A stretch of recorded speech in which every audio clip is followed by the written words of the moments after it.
नमस्कार, मैं मेनका द जनता की आवाज टीवी में अपने यूट्यूब चैनल पे आपका फिर से स्वागत करती हूँ मैं। प्रबल जी बहराइच का एक स्टिंग ऑपरेशन हुआ है।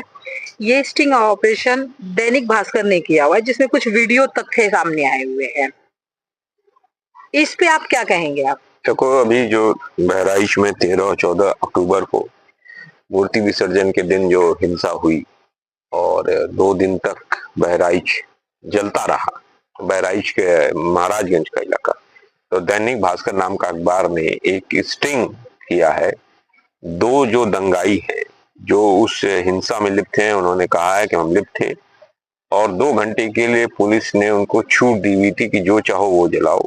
तो उन्होंने कहा था जो महाराजगंज का जो इलाका है बहराइच में, उसको जलाने की बात वो कर रहे थे और उन्होंने कहा जो शोरूम था शोरूम फूंक दिया, एक हॉस्पिटल लखनऊ सेवा हॉस्पिटल नाम के था उसको फूंक दिया। स्पष्ट रूप से उन्होंने बताया कि ये फूका गया है और ये मुझे लगता है कि ये जो हिंसा दंगा है ये प्री प्लान तरीके से हुआ।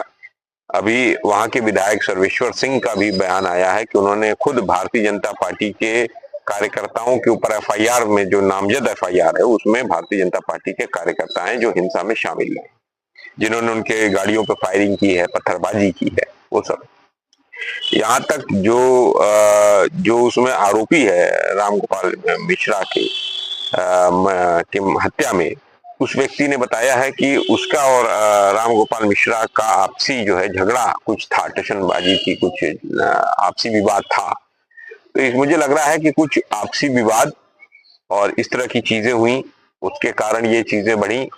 फिर किसने बताया कि ये शोरूम हीरो हीरो होंडा का जो हीरो मोटरसाइकिल का शोरूम है उसे कौन फूके, क्यों फूके? क्या कोई व्यावसायिक प्रतिद्वंदिता थी? क्या कोई उस शहर में बहराइच में या उस कस्बे में कोई नहीं चाहता था कि वो हिंदू और मुसलमान मिलकर वो उस शोरूम को चलाते थे? उस शोरूम से किसको दिक्कत थी? वो कौन लोग हैं? क्या कोई व्यावसायिक प्रतिद्वंदिता थी जिन्होंने इस्तेमाल किया है?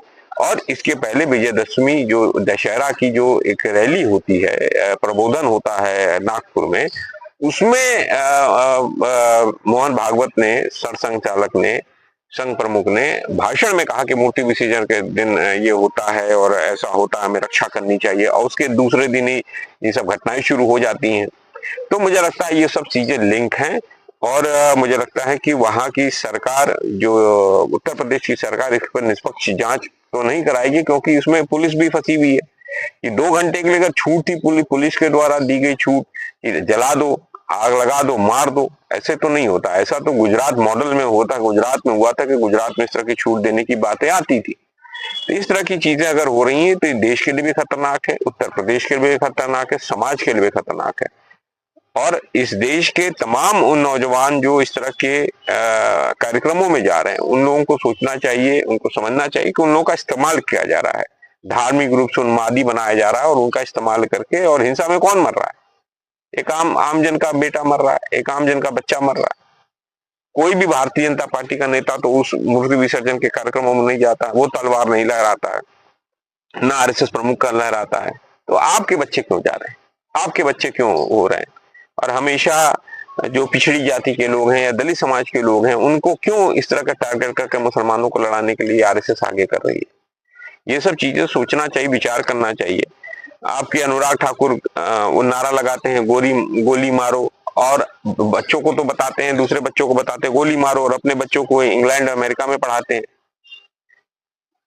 पीयूष गोयल के बच्चे कहाँ पढ़ते हैं? विदेश में पढ़ते हैं।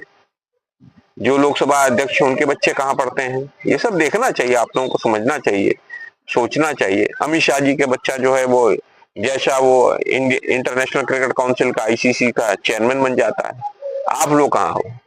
आपके आपके हिस्से में क्या आ रहा है? आपके हिस्से में हिंसा आ रही है, आपके हिस्से में मृत्यु आ रही है, जख्म आ रहा है, घायल हो जा रहे हैं। तो इससे आप लोगों को कोई लाभ नहीं होने वाला है। लाभ एक ही है कि हिंदू मुसलमान मिलकर रहें, प्यार मोहब्बत से रहें, आपसी सौहार्द से रहें, सब विकास करें, सब आगे बढ़े, ये होगा। नरेंद्र मोदी नारा तो लगाते हैं लेकिन काम नहीं करते। तो ये सब मुझे लग रहा है। और एक मात्र ये आरएसएस और बीजेपी ने मात्र ये 10 उपचुनाव जो है उसको चुनाव जीतने के लिए उत्तर प्रदेश में ये सब काम कर रहे हैं। ये तो धिक्कार है ऐसी विचारधारा पर, ऐसी सोच पर, जो हिंसा फैलाकर अपने ही लोगों को मरवा कर आपस में एक दूसरे के प्रति द्वेष फैलाकर वह चुनाव जीतना चाहते हो, ये ठीक नहीं है। आप इसके माध्यम से आप झारखंड में और महाराष्ट्र में पोलराइजेशन करना चाहते हो। ये सब जो चीजें आप कर रहे हो, नरेंद्र मोदी, मोहन भागवत, योगी आदित्यनाथ, अमित शाह, ये ठीक नहीं है।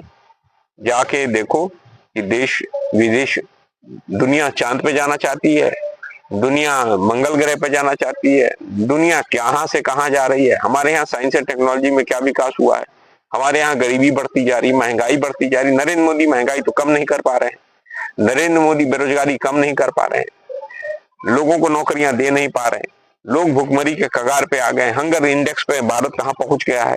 तो ये सब विषयों पर तो सवाल पर जवाब देना चाहिए नरेंद्र मोदी को, तो उस पर तो ये फेल है। और जब उन सब चीजों पर फेल है तो ये जो है, ये दंगे कराने की राजनीति, दंगे कराने की पॉलिटिक्स, एक दूसरे को लड़ाने का काम ये कर रहे हैं, तो ये ठीक नहीं। आप सभी इसी तरह का वीडियो देखना चाहते हो तो प्लीज मेरे चैनल को लाइक करिए, शेयर करिए, सब्सक्राइब करिए।